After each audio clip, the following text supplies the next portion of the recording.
Okay, meron naman tayo rito guys na Toyota Revo 2L diesel engine. Yan, ang ginagawa namin dito, nagko-convert kami ng alternator. Yan, pakita ko sa inyo guys yung aking i-convert na alternator.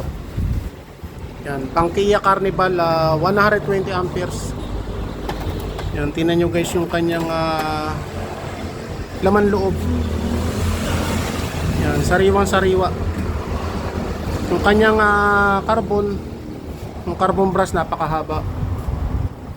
Yung kanyang diode talagang original, hindi pa nakakalas yung mga hinang. Yung rewind talagang sariwang sariwa. Yan, 120 amperes yan guys. Ito yung kanyang rotor. Yan, ito yung slip ring.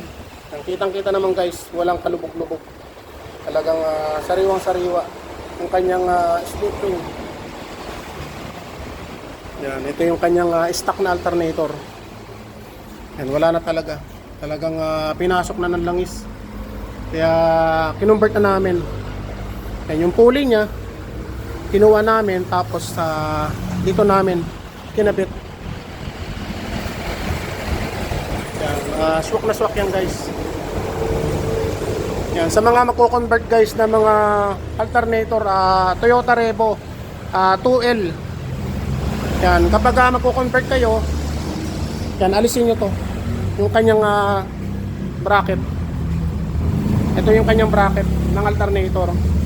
Yan, ang ginawa ko rito, yan, tinabas ko rito sa harap. Pinawasan ko.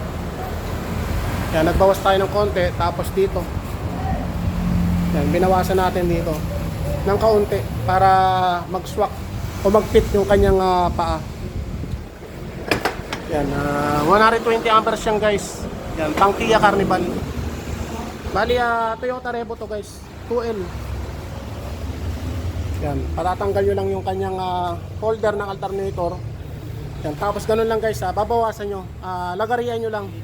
Kung hindi nyo kayang lagarian, dali nyo na lang sa mga machine shop. Yan, pabawasan nyo lang to, itong harap, tapos itong likod, para mag-swak o mag-fit yung kanyang paa. Yan, okay, thank you.